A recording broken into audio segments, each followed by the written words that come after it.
This is part 2 of classroom seminar method video.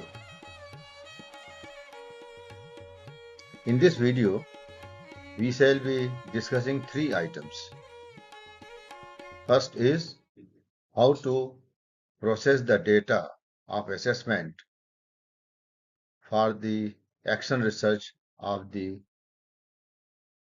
learning process in classroom seminar method.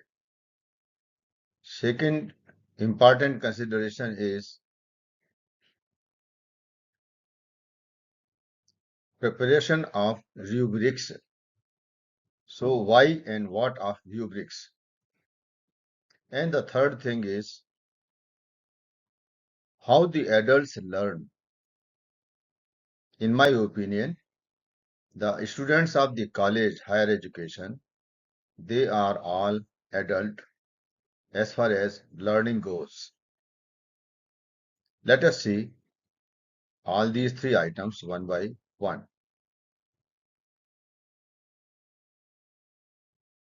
Assumptions and observations. I assume that you have seen video LNT, Learning and Teaching 1.1 Part 1, and became aware of salient features of classroom seminar method. This video, Learning and Teaching 1.1 Part 2, shall make you aware of 3 very important aspects of action research on learning, which are 1. Processing of assessment data, knowing about assessment rubrics, and andragogy of adult learning, that means psychology of learning by adults. These are discussed in part 2 of the video. You need to ensure better objectivity in assessment by making and using rubrics. To begin, give grades to hexa group based an average score of its members. Logbook maintained by hexa group leader shall be very helpful. Use of tabular compilation and processing data on Excel sheets for facilitating action research on learning. For success of action research, one must ensure complete clarity and deep understanding amongst management, faculty, and students groups. Management should realize that action learning is one of the most effective and economical in-house faculty development programs, which takes slightly more patience and creativity. Let us see item number 1, data processing of assessment.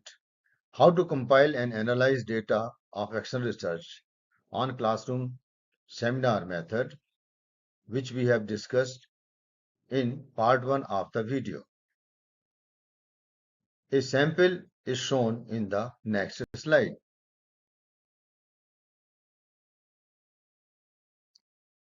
Data processing of action research on classroom seminar method. In this table, in the first row, name of the university, college, and department, etc. has been mentioned. Then who is the faculty who conducted the action research?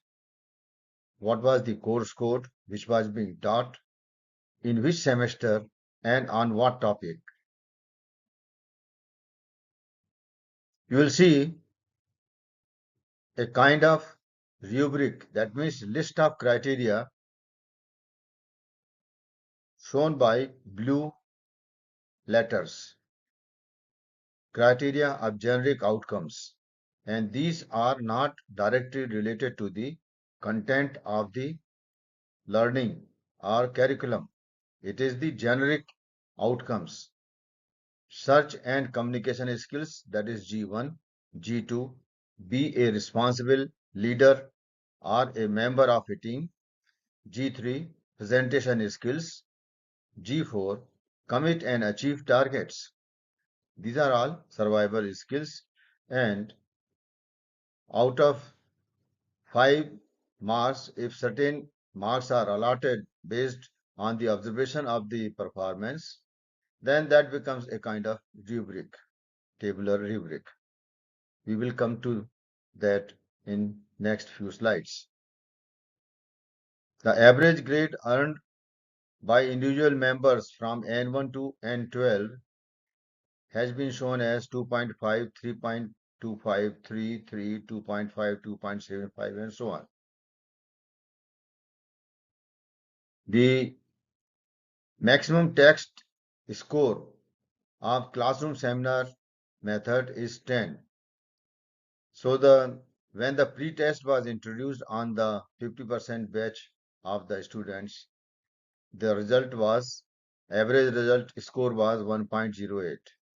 And after teaching through classroom seminar, the average score was 7.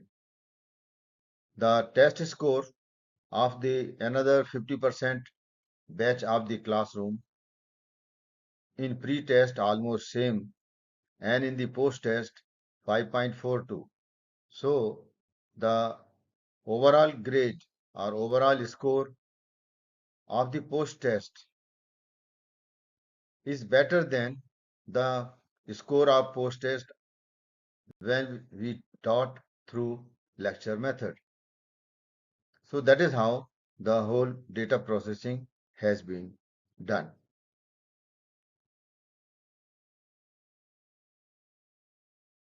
Assessment rubrics in action research are for any other use. In horizontal format, you find criteria of generic outcomes which we have discussed in the previous slide.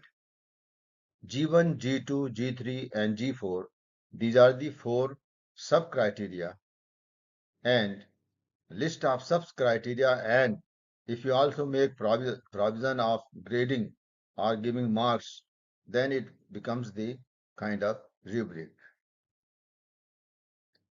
So let us see why and what of rubrics in next few slides.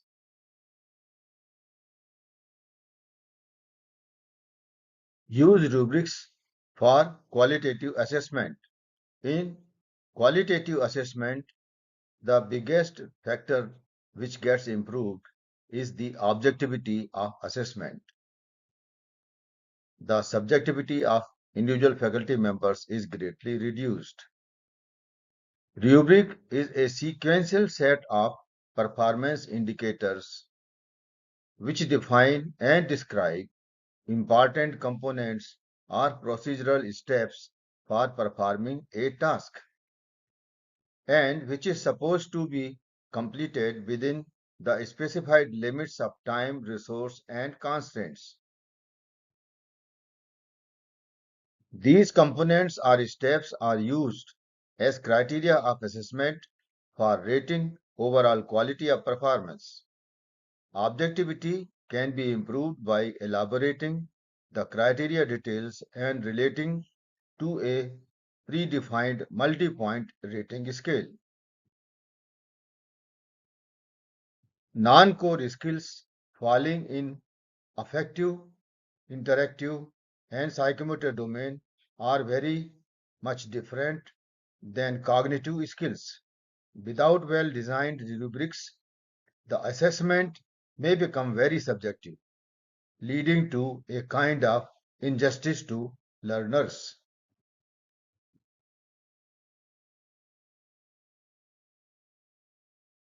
Let us now understand the categorization or classification of different variety of rubrics, or in other words, types of assessment rubrics. They can be divided into generic or specific. Generic is a general purpose which are applicable to generic outcomes of learning, and specific may be related to specific discipline. So, disciplinary or subject-based or course-based outcomes. Another way of categorizing is, it can be a checklist kind of rubric, or it can be the rubric related to rating scale. Checklist rubric is nothing but when wife gives a list of articles, grocery to be purchased in the market to the husband, then that is again a rubric. Rating scale rubrics will have two different varieties: holistic rubric and analytic rubric. Holistic rubric, in column 1, criteria will be given. In column 2, description of the performance required to gain maximum marks or grade.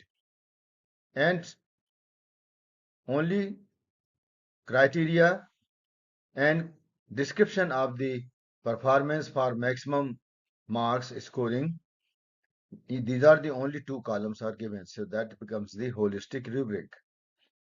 Whereas in analytic rubric, columns for criteria and 4 to 6 rating scale columns with description of performance from the structure of rubric, form the structure of rubric. Let us see few examples of these different varieties of rubrics. Let us go through an example of a generic analytic rubric. The title of the rubric is Team Preparing for Classroom Seminar in Library. So this is one of the rubric prepared by some faculty member for library based assignment. So the first column is the column of criteria, in which elements or sub skills or sub criteria have been listed down. Sub criteria 1 is search resources and gather information. Sub criteria 2, fulfill team's roles and duties. Sub criteria 3, share work equally. Sub criteria 4, listen to other team members. Horizontally, if you see the first row, now there are 4 different scales of grading, starting from 1 to 4.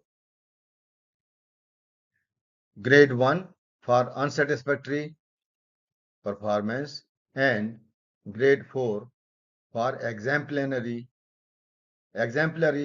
performance. Rest of the things you can read. The description of search resources and gather information. The minimum score will be available when the person does not collect any information on the topic, and he or she will get maximum score 4 if he or she collects a great deal of information, all refer to the topic. This is how the generic analytic rubric is made. Why it is generic? Because it can be used for any subject or any course or any topic for any group. And analytic because each sub-criteria is further analyzed for giving scores. So this is the generic analytic rubric.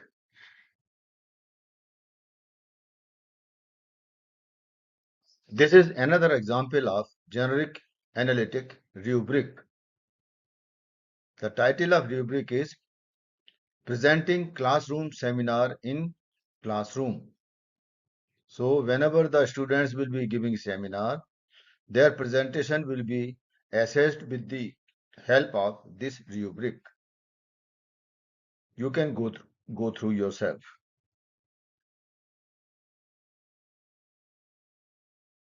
Let us see two more different types of rubrics. This is generic holistic rubric. You will find there are two columns. One column describes different sub skills and the second column describes the performance, the way performance should be done so that maximum marks can be allotted. So this is what is known as generic holistic rubric. The simplest rubric is generic checklist rubric. This is just like a grocery shopping list. In one column, the title of the grocery is written, and in another column, the quantity of this grocery is written. There is no mention of any ideas about the quality of performance related to that grocery.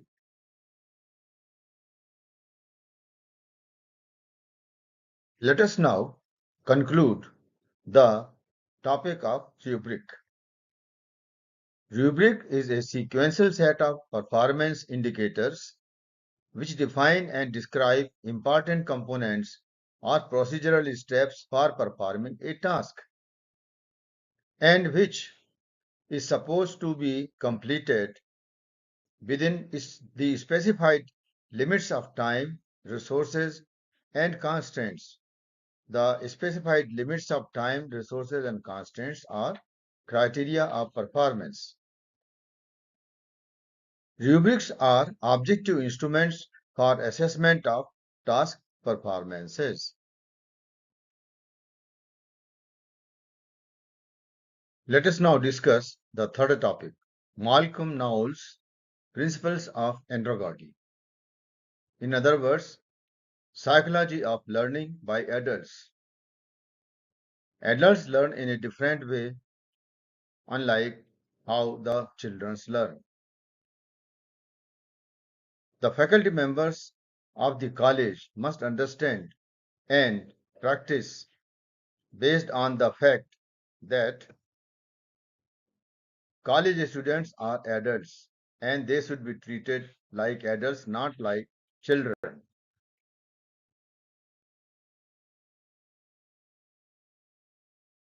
Adult students learn in different ways.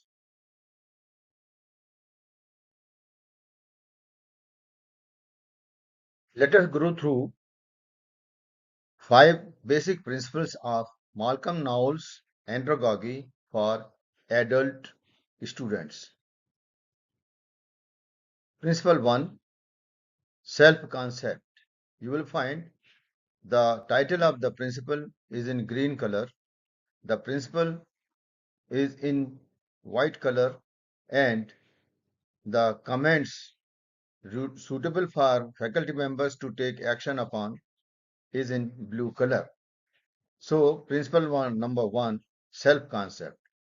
As person matures, his self-concept moves from one being dependent personality towards one being a self-directed human beings. The meaning of this is, for faculty members, that we should involve learners in planning, learning and teaching activities. Second principle is experience.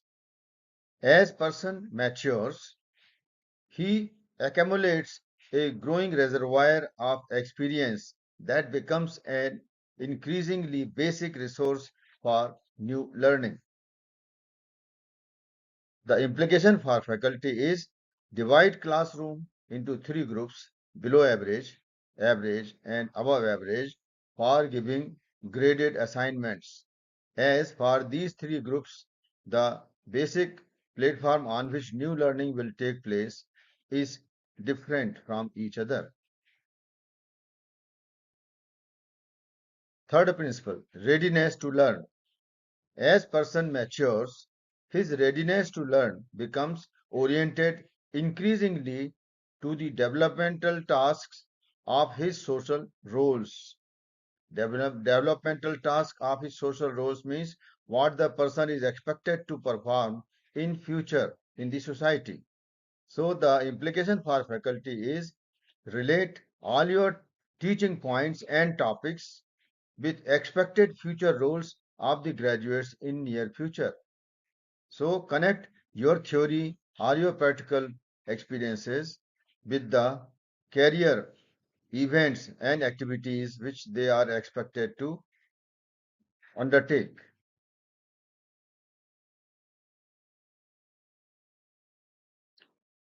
We are continuing Malcolm Knowles' andragogy for adult students, the basic 5 principles. Principle number 4 is orientation to learning. As person matures, his time perspective changes from one of postponed application of knowledge to immediacy of application, and according to his orientation towards learning shifts from one of subject centeredness to one of problem centeredness. Implication for this principle for the faculty member is faculty should engage students in realistic problem solving related to their near future roles. Principle number 5, motivation to learn. As person matures, the motivation to learn is internal. This is very important. Children are motivated externally and the adults should be motivated to learn internally. Realize that the fear of examination and grades does not affect adults much. They get motivated only by learning sample solutions to their near future problems. So, try to focus on what kind of problems they will be facing in the beginning of their career and try to identify those problems and try to suggest possible and potential solutions to those problems for successful learning by the adults.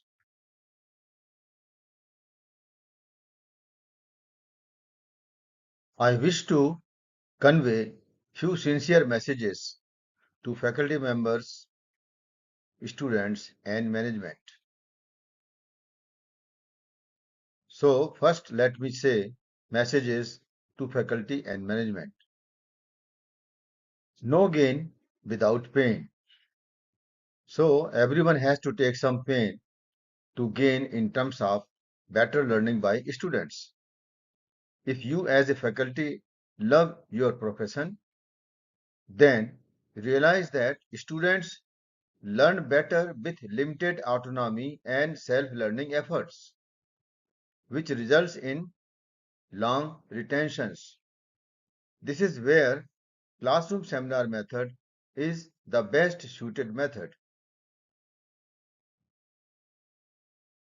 If you do better pre-planning of classroom seminar method, quality of learning shall continuously improve and the students shall develop high regards for you. The reward of investment of more time, efforts, and energy in planning and execution of classroom seminar method shall be returned in terms of better placements of students and graduates and better branding of the faculty members and the institute. Although in the initial stages, you as a faculty may need to negotiate more with the management, students, and librarian, etc., for necessary cooperation, but I am sure that they shall be your fans after a few cycles of classroom seminar method.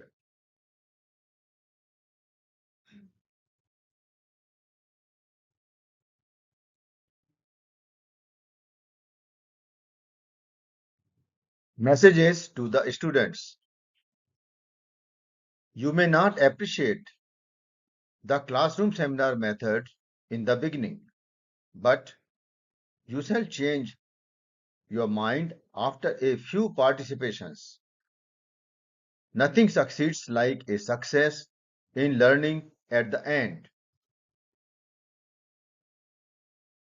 Please realize that your faculty is working very hard for your better learning using classroom seminar method, and so you should cooperate with him.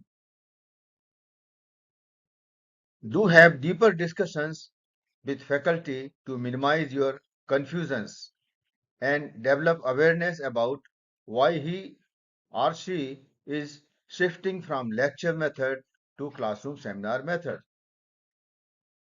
While participating in classroom seminar method, you shall get autonomy for the first time to decide what is good for your better future career.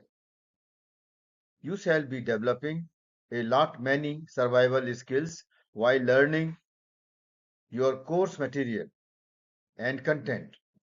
You are going to be a better professional. Your faculty is now working like a facilitator to make your learning experience better and not simply like a lecturer who most of the time compelled you to sit idle and passive in the classroom.